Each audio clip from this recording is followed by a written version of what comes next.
Good morning and welcome to the Freedom Zone with your host Candace. I'm here to set the truth free and talk about a few things maybe you hadn't thought of or heard. We've had quite a couple of weeks with the Adam Schiff Dog and Pony show, which has been I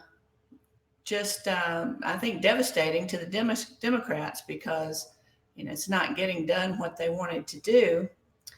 However, I wanted to start with talking about Eric Swalwell. It appears that he has been flatulent on camera, though he denies it. Can you imagine what would happen if Trump did that? I mean, can you just see Adam Schiff running out the door? Step aside, step aside, step aside. Yes, the president has passed gas. We will impeach him immediately for that. Whereas when Eric Swalwell did it, everybody just thought it was kind of funny, even though he wouldn't admit that he did it, which I don't blame him. I wouldn't either. But I can just imagine that would be an impeachable offense if Trump had done it. Of course, he would have said, yeah, I did it, so what? Because at least he keeps up with his own stuff.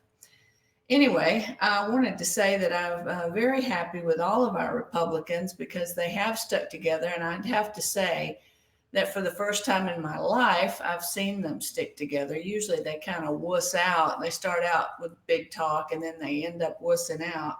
But they've been great. This time, though, our real stars have got to be Jim Jordan because he really busted some chops as he asked his questions. The major one that I really enjoyed listening to, because he put it all out on the line, was Mike Turner from Ohio. He asked this Soundland questions like, did anybody say this? Do you know that for sure? Blah, blah, blah. Well, how do you know? Well, I presumed. Well, that's nothing. Did anybody on this planet tell you that this was going to happen? So that was really awesome. Elise Stefanik was also a great one. She got him asked, especially with Adam Schiff. She was like, well, can I say this? Well, can I say that? Can I ask him this? Because, I mean, it's like, she starts out, good morning and thank you for coming. And he's like, wait. And I mean, she really was looking at him like, look, you've interrupted me 5 times. I've had about enough of that. I thought that was pretty great. But they thought they had some kind of great strategy and they were going to get Trump like immediately.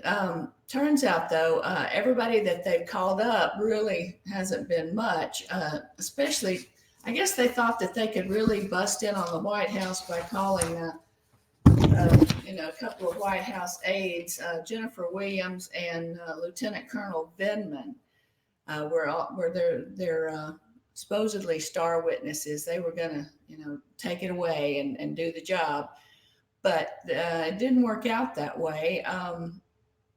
I personally don't understand why Lieutenant Colonel Vindman feels like his boss is his bureaucratic boss. Do we have a picture of Jennifer and Lieutenant Colonel Vindman? Because he's in active duty right now. There we are. He's in active duty right now. Well, the way active duty works is you have a sergeant, or, well, in his case, he's an officer, but you would have a general. The general would talk to another general and so on and so forth till you get to the president. If you didn't have that hierarchy in between, you would report directly to the president, especially if you're working in the White House.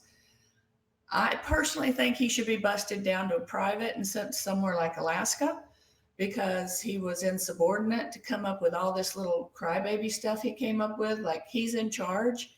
And no, the president's in charge.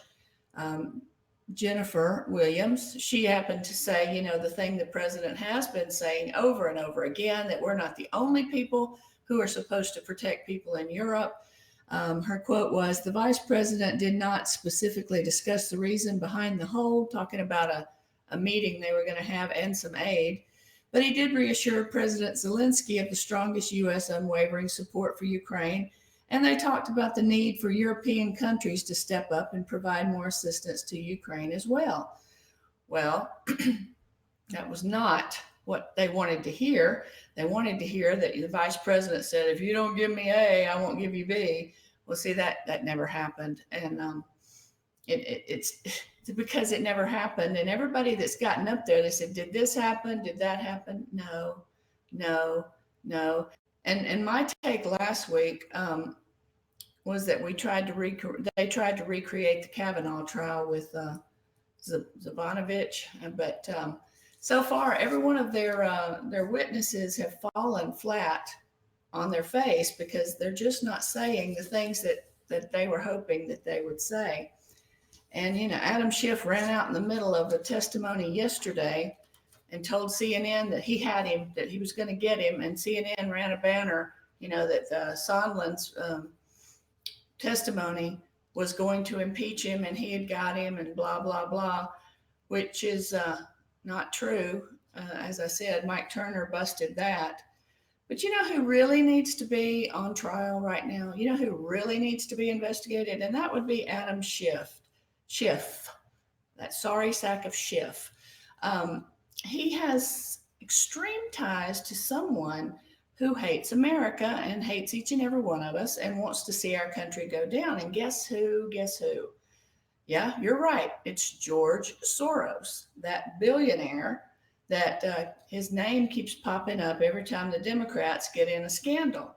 Why is he always popping up? Well, George Soros is an old guy that doesn't like America. He's got lots of money to spend, and he wants to get things done according to his agenda, which is it's horrible, I guess. I don't know how else to describe it, but with Adam Schiff and Soros in 2017 by Breitbart, Soros was instrumental in helping fund the political rear of Representative Adam Schiff in California. We have a picture there of George Soros and that horrible face he has. He scary at best. Representative Adam Schiff, the ranking Democrat on the House Intelligence Committee, was previously financially aided by George Soros financed MoveOn.org to win his congressional seat. And Schiff was also awarded the Toll Fellowship, which is sponsored by the Council of State Governments, a nonprofit that monitors federal government activities and is heavily financed by George Soros' Open Society Foundation. So that's his whole thing, the open borders, the one world government. That's his agenda, George Soros. And Adam Schiff is right on board. Because he's got Schiff is just determined that he is going to impeach the president. He's talked about it, for 2 years. He's been promising, we know that he has super duper information about how Trump is guilty, but we never have seen it. And I imagine that if he had it, it would be out there. But there's more about Schiff. In a largely forgotten history, Schiff's 2000 congressional campaign against Republican incumbent Jim Rogan was openly aided by MoveOn.org. On January 1, 2000, the Wall Street Journal reported on the radical group's fundraising efforts for Schiff. The congressional seat was particularly important since Rogan had gained fame after he was selected to be one of the 13 House managers in the 1998 impeachment case of Bill Clinton. Yes, because we had to treat Bill Clinton very properly, very nice, give him due process, let him have witnesses, let him bring his counsel into the impeachment process. But of course, we can't afford that to President Trump. And Rogan was supportive of Clinton's impeachment and became a hero in the Republican Party. Therefore, he was targeted when Adam sneaky little Schiff wanted to run for Congress out in California. So by 2000, MoveOn.org was raising $2 million for Democratic candidates, including more than $100,000 to help California Adam Schiff beat Congressman Jim Rogan. See, if you've got enough money to throw at things, it really, really helps. I mean, of course, we all know money helps, but especially in the political arena, and I guess as squirrely as California can be, they certainly aren't very conservative at all. But the thing is, you got a lot of money, you get your name out there. You get it out there a lot, and that makes a big difference. So that's how he ended up taking that seat from Rogan in 2000. But there's more Isn't that exciting? But wait, there's more. Now we have a White House official who is suing the magazine, or I guess it's a newspaper, magazine, whatever, called Politico. You may be familiar with it, alleging collusion with Adam Schiff.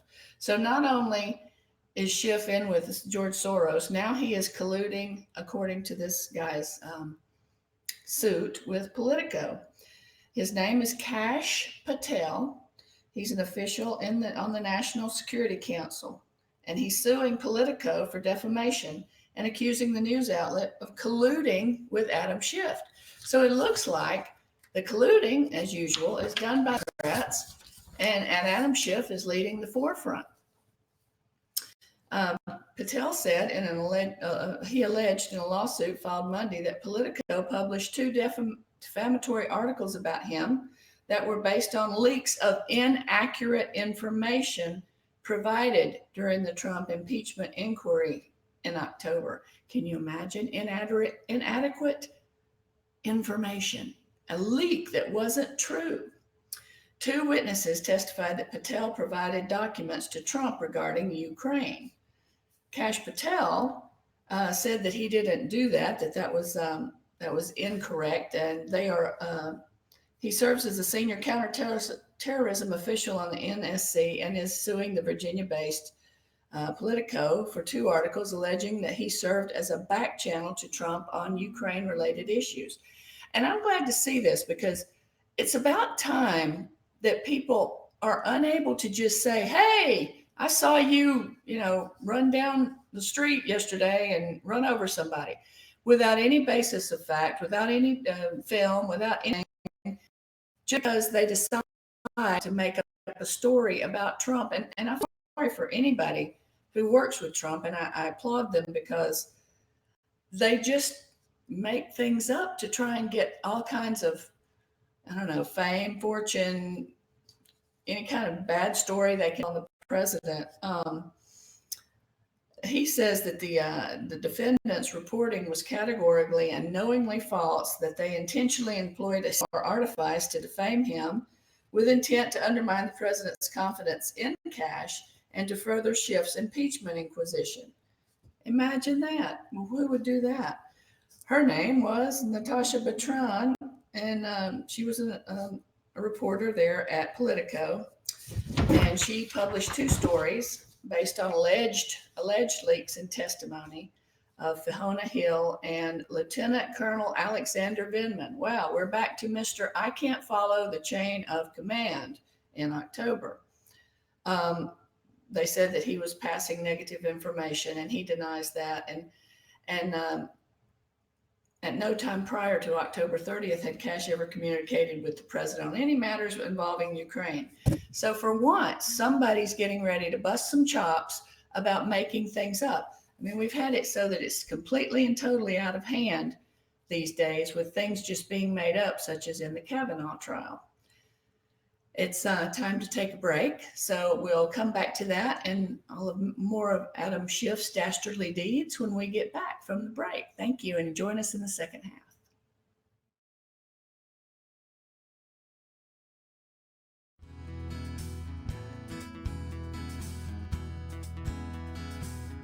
Hello, my name is Chad Watkins. I'm the manager at Larry's Body Shop.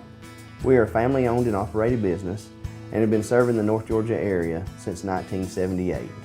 We are located at 1216 Progress Road in LOJ, Georgia. Our shop specializes in collision repair, and we work with all major insurance companies. Larry's Body Shop is ICAR Gold, the highest role of training recognized by the collision repair industry. It is estimated that only 10% of collision shops meet these standards. Our shop consists of state-of-the-art equipment such as laser measurement system, down-drive spray booth, spot and MIG welding equipment. All of our paints are mixed on-site so that we can guarantee your paint to match every time. I know that having an accident can be a stressful event. We take pride in making sure our customers are satisfied with the repair of their vehicles. Our waiting area is clean and comfortable with free Wi-Fi and refreshing beverages. So if you're in an accident, stop by and see us at Larry's Body Shop. I'm Jeff Riblett, president of Asset Protection Group. As a certified financial planner and with 20 years experience, I've helped thousands of families and business owners create a tremendous amount of wealth. Fortunately, most of that wealth has been protected. Don't allow an unforeseen life event, such as a nursing home stay or the next market meltdown, destroy your family's wealth. Be smart. Call me. Let's determine how best to protect your assets and preserve your wealth. Chevy in Jasper makes the holidays bright, and during the 2019 model year end clearance sale, the savings are huge, like over $11,000 off 2019 Silverado crew cabs, or more than $6,500 off 2019 Chevy Colorados. 'Tis the season of giving, and we're giving you thousands off every Chevy during the 2019 model year end clearance at Days Chevrolet in Jasper, where new Chevys always cost less. Better days ahead, Days Chevrolet. Find new roads. In 1981, Reed Nicholson began selling tires out of an old barn in Mineral Bluff. Little did he know that he had just laid the groundwork for the most trusted names in automotive services in the Blue Ridge area. In 1997, Nicholson Tire Center became what it is today, holding the same values of faith, family, and great customer service. 2 locations to serve you, and the Blue Ridge location is currently expanding to offer fast service and the largest U-Haul provider in Georgia. Nicholson Tire Center, Blue Ridge, and Mineral Bluff.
Hi, back. Candace, your host of Freedom Zone, where we set the truth free, whether you like it or not.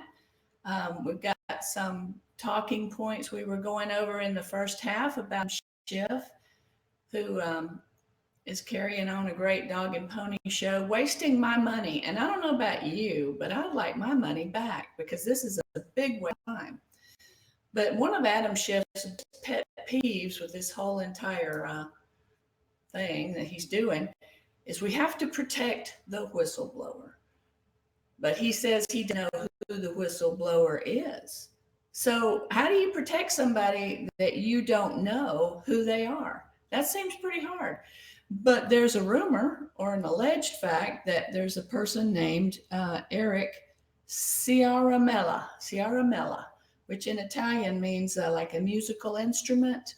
So I guess that would be perfect for somebody who's been singing like this guy to Adam Schiff.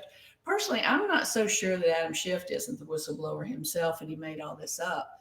But this Eric Ciaramella is supposedly a CIA analyst who was stationed in the White House at one point and worked closely with then Vice President Joe Biden on what? Matters related to Ukraine. Well, that's a coincidence, isn't it? He's met with the staff of the House Intelligence Committee, Adam Schiff, before he his whistleblower complaint, allegedly, because we can't say for sure he's a whistleblower. We're going to protect him, but we don't know who he is.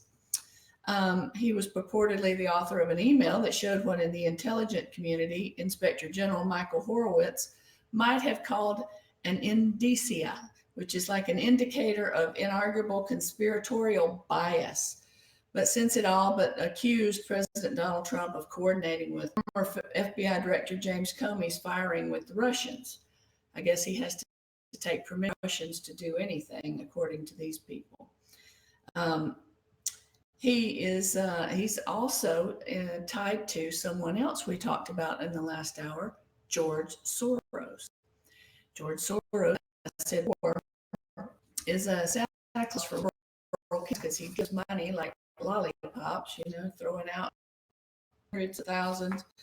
And but then, of course, if you go to Soros, I'm sure it's like a deal with the devil or something. But this guy has been considered the possible whistleblower. Okay, so I'm being told that I didn't say it right. It's charamella, an Italian word that means like musical instrument.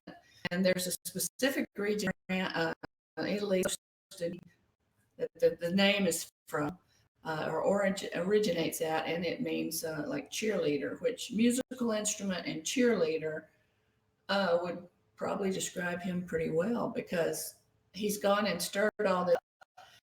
Like I say, I'm not sure that the whistleblower isn't Adam Schiff himself. He's the one that said he had them fill out the whistleblower report, even though he said he never talked to the guy, and he says he never knew who the guy was. I still think it's Adam Schiff. It could be this Charamella. It could be, but he could have started it. They fired together or whatever they do to make up stuff, because they've been doing it quite well for quite a while.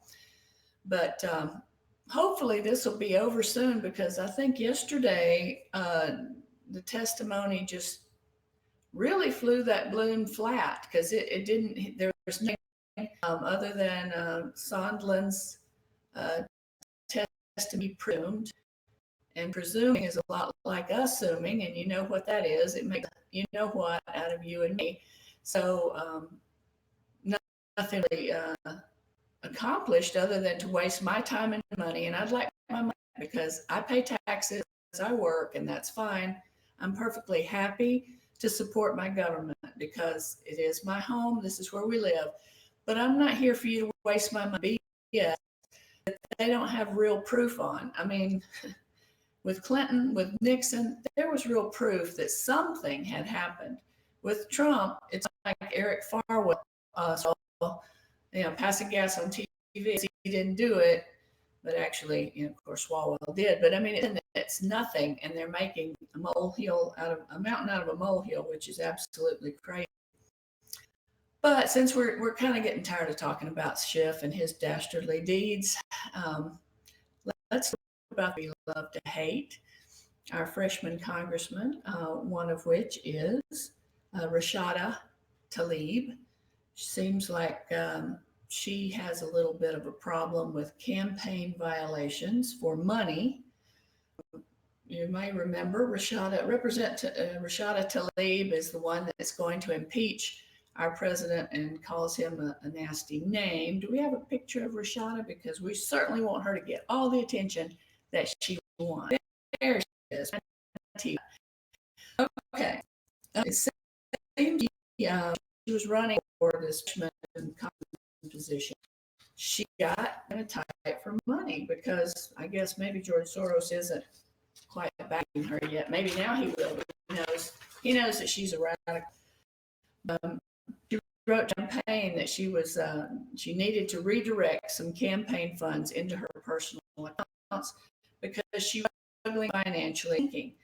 So she thought that the campaign could have some money, but she found out that she could actually be paid for her work, like in a stipend. So she asked for a payment of $5,000. And she said she needed some more. She wanted something from $2,000 to $12,000. And it continues along that vein. And this is the problem that we have right now. If anybody has been paying attention, a lot of Trump's appointed positions in the cabinet, in the White House, have to be approved through Congress. And the thing is, they're not getting approved because they don't want to cooperate with him. So right now, what we have is a problem with the Federal Election Commission. And there's also a report of our other one that we love to hate, which is Ilhan Omar, her bestest BFF, also is in campaign finance violation. We have a picture of her because she needs attention too. Ilhan Omar. Yes, we might or you might remember, she's in an alleged adulterous affair, and it's with a guy that does campaign and stuff like that. So they've already received, FEC has already received one complaint about past payments to this man that she's allegedly having an affair with. That his wife, when she filed divorce, said that he was having an affair with her, and that she had given him almost $380,000 in 2 payments. That's really nice. I never have been able to give a boyfriend anything like that. Maybe dollars, but that's ridiculous. That's money that people are donating to you. The problem with both of these ladies, and I'm going to use that term a little bit lightly. I personally think they're ladies, but that's my opinion. The Federal Election Commission has to have 3 people. Well, it requires four votes in order to do something about any of these violations. It only has 3 members in it right now, and this is because it's supposed to be 6, and people who are supposed to approve them have not sent them through. The Senate is who confirms them, and they need to send them these people so that they can can check actions, because right now they're accepting reports, and there's probably quite a lot of reports, but they can do, because they have 4 out of 6 to investigate this, or no, we don't want to. So, once again, the resistance, quote unquote, is stopping business as usual and from going on. It needs to stop. So anyway, that's what we had for you today. I welcome you to reach out to me on my Facebook or Twitter or my email. You can find that out at fetchernews.com, how to get in touch with me. If you have anything interesting or you want to about any of the subjects we went through today. So I hope you have a great week. We're getting ready to come into the holiday week, so everyone drives, be careful, and remember, thankful. Candace at the Freedom Zone. I'll see you next week.